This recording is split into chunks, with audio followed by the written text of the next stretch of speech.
Hi, Hi, everybody. everybody. We We're look a little back. different now. Yeah, we're back, but just not in a minivan because we are social distancing and sheltering in place. So I'm in my office at my home right now. Phil, where are you? I'm in my office at my home right now, and the All right. minivan is in the garage. And I've barely driven during this time when we've been required to be at home.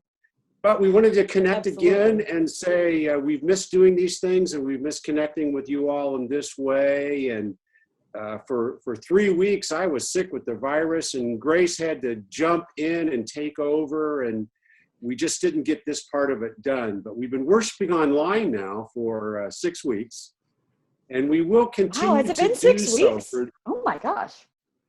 Yep. We Didn't will know it had been continue 6 to do weeks. so That's a long time. It's a long time. And we've learned a Yeah. lot in 6 weeks, haven't we? Yes, we have. Yes, So we have. we will be online this Sunday. Please tune in. Facebook 10:30, YouTube 10:30. It's a premiere, and we've enjoyed doing it. And we're going to do it all through the month of May as well. So we don't quite know everything going forward, but we are utmost concerned about people's safety and well-being and just don't want to take any chances. So for at least May, we're going to continue to do this. And we thought you might want to hear a little bit about how we pull it all together and how it all happens. It looks so seamless and easy when it's online, but lots of time goes into it, lots of effort. And Grace has really been leading the charge on it, which has been fantastic. So we did have a meeting before this all took place and sort of came up with some ideas that if we had to go in this direction, what we would do. And we knew two things.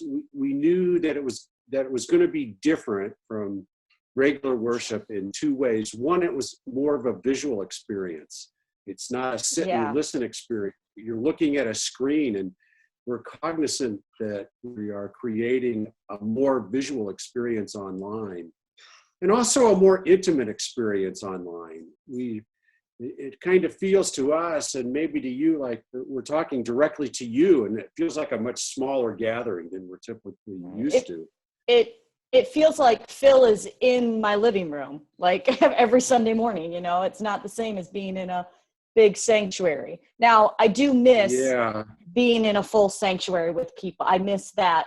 But I love that, and this was not part of our plan at all. It just happened that during the worship service, everyone started chatting with each other on the Facebook video. And so then it felt like I was in worship again. Everyone saying, oh, hey, hi, how's it going? It was really great. That was a really cool way to make that virtual connection. I really liked that. Yeah.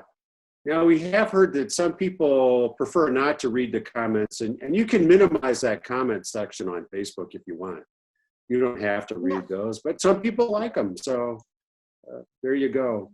So Grace, how do we do it? Just briefly, how do we pull it all together? What's it take? What's it like for you to do this? Yeah. Like Phil said, this sort of like so many other people, this whole thing just sort of happened, and we had to go, oh gosh, what are we going to do now? And thankfully our church already has a worship design team that has, I think now we have about 8 members on the worship design team, and that's fantastic. And so we got them together and we met via Zoom like this, to say, okay, so what are we going to do for worship?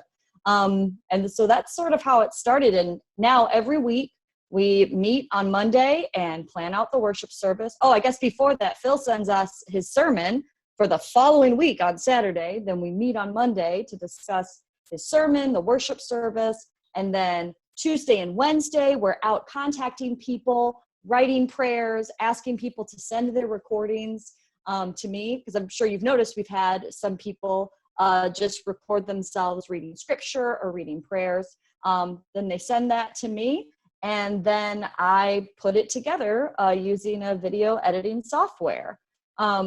a huge part of this has been the music.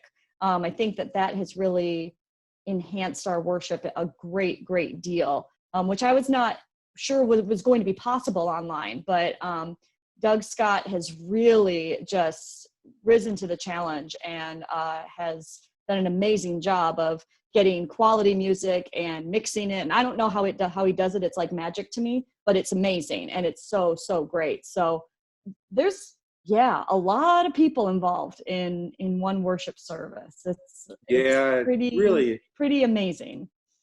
Yeah, it's really a Herculean effort by several people, Doug, and coming up with the right music and recording it right, and then we have to put it over some visual, and Carol is playing often. So there's a lot there in terms of editing and mixing and getting it all ready. And Doug's gone way above and beyond. And then we have Dave Martin, and Dave Martin has been writing music. He's quarantined and was looking for that opportunity. And what he comes up with in a week, from a blank screen to a produced song that fits what we're doing is really amazing. So and our team and is it incredible. helps. Then there's everybody else.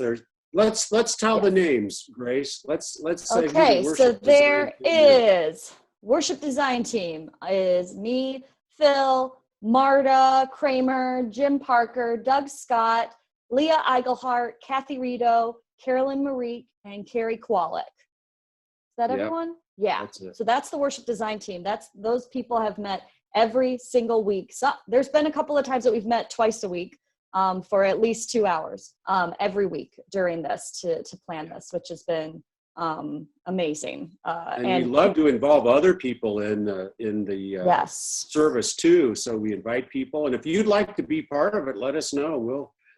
We need all the help we can get. But Grace, let me ask you. When it comes to pulling it all together, how many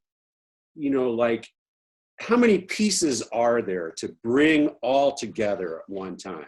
Yeah, well, I've stopped counting, but the last time that I counted, when I put everything together, there were 76 items that I had to pull together. So that's audio and visual, different slides. So it's a lot of pieces. And so what experience, Grace, what experience did you have doing this before you started it here? I knew how to use Windows Movie Maker, which comes free on Windows 7.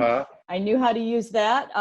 What was it, 3 years ago that I did a Christmas Toy Story where I made a movie for our Christmas Eve family worship. That's the first time that I did that.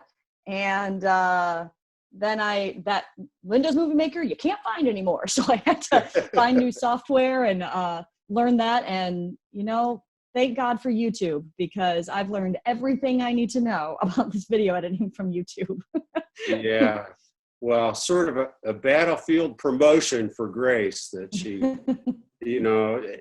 had a couple hours to figure this all out, and here we go. So thank you. Thank you for your effort and what you put into it.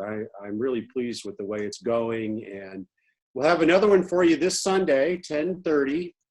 And our text is a great story. The scripture that we find the themes for each service in is the Emmaus Road story, Jesus appearing to two disciples on the Emmaus Road.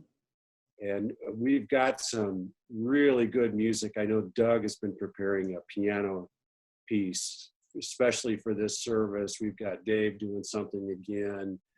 It's Stephen Minister Sunday, and Stephen Ministers have carefully prepared other parts of the service to fit in with the Emmaus Road theme. And Grace is pulling it all together, and I think it'll be another exciting online experience. Yeah. So thank you to all of you who have joined in and participated in the worship service. It really, even though I'm alone in my house, I don't feel alone worshiping, because you guys are there. So thank you so much for being a part of it. It really, we need this now more than ever. And so I'm so glad that we're still gathering, even if it's not in the way that we're used to. It's very meaningful. Yeah, worship sustains us. Worship sustains the people of God. This is as important as eating a meal and getting nourished in countless other ways. So we need to worship. We need to worship together. These are challenging circumstances, but thanks to Grace and worship design team and several other people, we're doing the best we can and learning and growing in the midst of it. We can't wait to get back to our regular worship, and we'll do that when it's safe for everybody to do so. And because this is connected with people, we're thinking about, gee, maybe we need to continue something online as well. But haven't made any of those kind of decisions yet, or how we don't, but we're just starting to think about that. And if you have any comments, let us know. Yeah, we'd love to hear from you. But yeah, we're just sort of like you all are. We're just taking it day by day, because every day I feel like I'm learning something new and going. And so I've stopped making plans past one day. Yeah. So. And we do want to get across that we do believe God is with us during these times. And we are mindful that some people are home and by themselves most of the time. And it's you that we're doing this for. We want you to know that you have a family, you have a church family, and the place where we connect most to one another is in worship as we connect to God. So let us worship God and continue to do so in this way. And in the future, let's see what happens. Yeah, I think so. Sounds good. Bye for now. Yeah, see ya.